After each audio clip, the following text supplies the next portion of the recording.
Ladies, gentlemen, and Haradrim of all ages, on this channel we do a lot of builds, a lot of more mechanic or system guides, but every once in a while we like to just sit down and have a discussion about something important. And today I think we are at the right point in Season 4 to have a real, honest talk about where class balance is currently sitting in the game. There are multiple important parts to this topic, but where I think it's most important to start is whether class balance really even matters too much to begin with in a game like this. Most games with concerns of balance between their classes focus around player versus player activities, whereas Diablo 4, like most ARPGs, is entirely focused around the PvE side, player versus environment.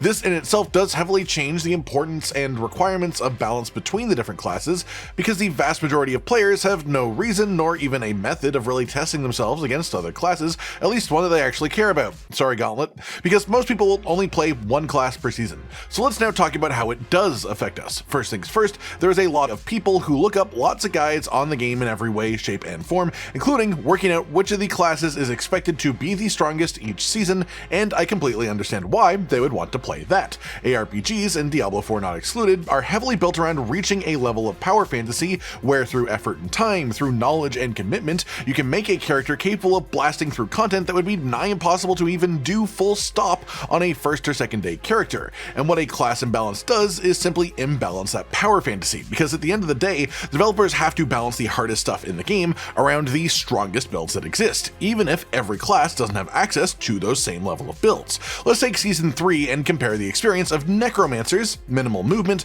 lack of ways to proc unstoppable, relatively squishy, and minions that were entirely useless, to something like Barbarian, which has had one way or another to reach overpowered status during every single moment since the game launched. This has obviously shifted a bit in Season 4, but just as an example, even from the get-go, it causes people to ignore classes that they might find fun conceptually, because a lot of players want to chase the power fantasy, which is why now in Season 4, with Necromancer getting all of the buffs that it's gotten, is why Necromancer has the most players it has ever had.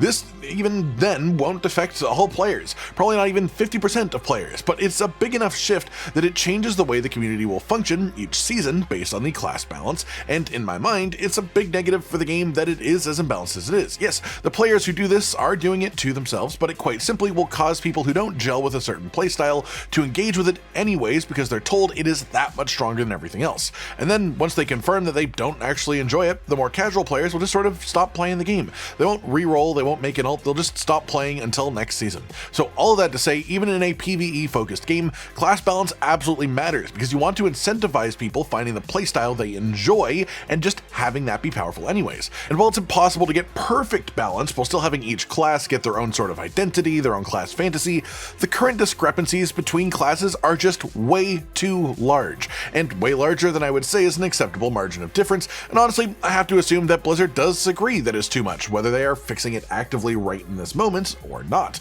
So let's dive into what this imbalance actually looks like in-game, because I know some of you are thinking that I mean literally just damage and damage reductions, things like that.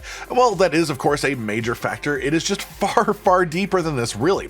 Of course, damage is a big deal. People will always follow the classes with big damage. I mean, Necromancer has always been somewhat popular, but again, it became a bit of a ghost town before this because minions just never functioned properly, and Season 3 was a real low point. This season, minions work well, Necros have damage, and they're by far the most popular class at the moment. But the thing is, I've still noticed complaints from Necromancers on the same things they've rightfully had issues with just for months before this.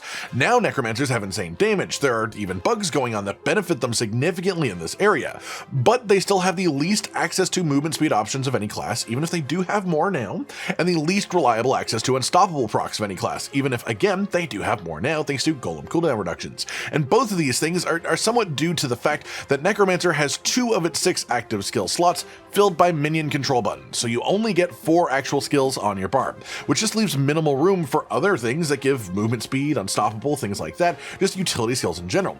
Those 2 concepts, even by themselves, are something that a lot of classes take for granted. Barbarian can reach pretty infinite unstoppable and just base maximum movement speed, which is honestly part of what makes it feel so broken to play. Sorcerer can do similarly with shield cycling, teleporting, and then Rogue and Druid have reasonable options that are relatively strong, but not 100% consistent for unstoppable and movement speed too.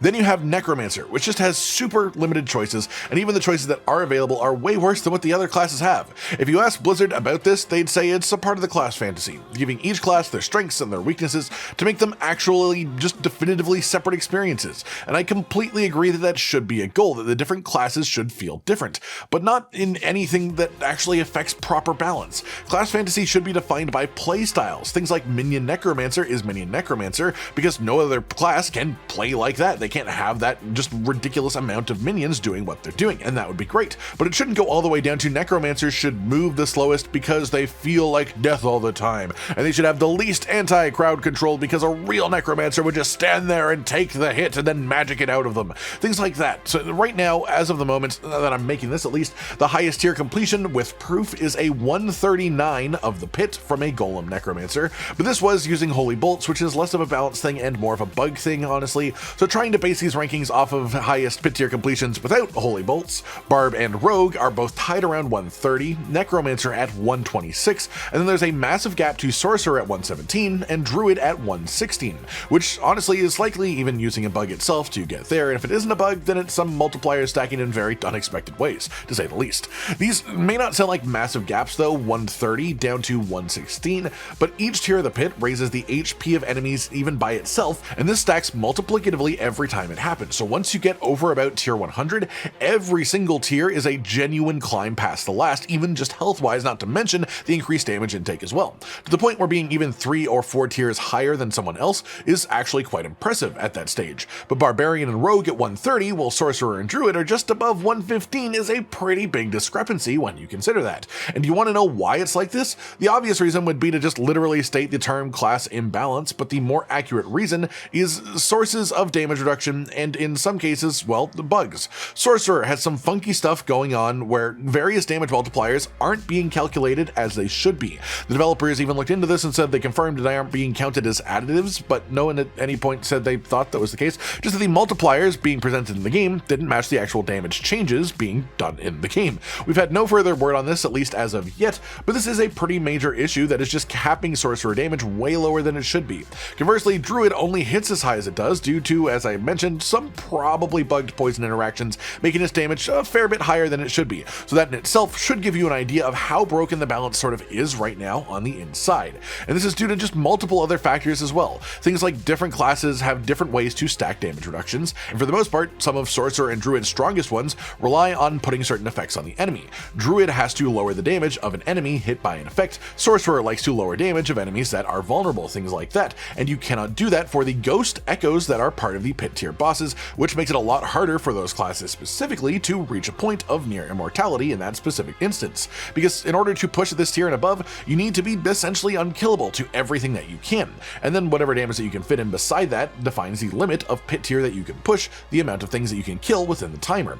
All that said, it's important to remember that this season is a whole new frontier as far as full just itemization, reworks, and all of that as well, so we should definitely be giving the devs at least a slight pass on how balance is feeling right now, as there's just a lot of adjustments that need making. I mean, even just as recently as the release of patch 1.4.1, they completely broke a high tier rogue build and made it pretty much just unplayable. Hopefully that'll be fixed sooner rather than later, but class imbalance has been a severe problem since the very start for Diablo 4. And while there are smaller patches hitting like the one earlier this week, the developers themselves have always said that they want to avoid larger balance type changes outside of 2 specific times: in between seasons, which we're pretty far away from, and the mid-season patch. We're probably a month away or so from said patch, but if I was to create my own sort of wish list of what I would want within this patch from all the things I've said so far as balance goes, it would be even more sources of movement speed and unstoppable, especially for Necromancer, even as offensively strong as it currently is. Then there's obvious bugs that need fixing. People will say that I'm anti-fun for this one probably, but the Holy Bolts elixir bug does need to be fixed.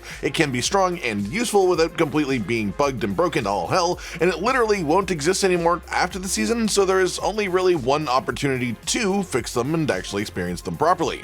More importantly in my mind though than making things weaker is making things stronger, and a couple of easy ways to do that in general is to fix these strange miscalculations going on say the Sorcerer side of things that we mentioned earlier, as Sorcerers have sort of worked out the whole immortality thing at this point with perfect affixes and masterworking at least, but now their damage cap is what is holding them back. And then finally we did talk about why conditional versus unconditional damage reductions matter more this season than ever, and so to combat that, they simply need to make some of the damage reductions that different classes get less conditional so they apply better to the pit. Replace a damage reduction from close enemies with just a straight up damage reduction node or something like that in Paragon for the classes that are lacking, and then once you've worked that type of stuff out, the only real imbalance imbalance that will be left as a problem should be straight up shifting damage numbers up and down, either for players or for monsters. But those are the really big impactful things, at least in my own mind. Sure, plenty of people argue it doesn't really matter in a mostly single player game, class balance really, but I wanted to talk today about why it does and just sort of explain how bad it is at the immediate moment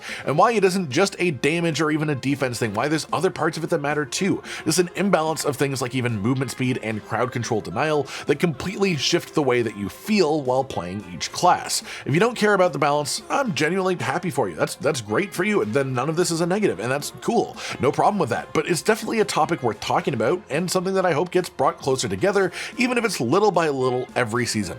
Like if you liked the video, subscribe with the notification bell for more, and most importantly, ladies and gentlemen, until next time, stay sweet.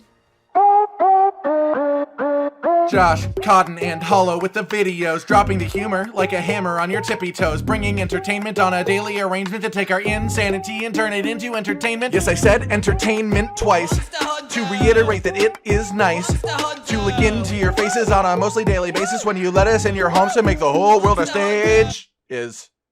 Goodbye.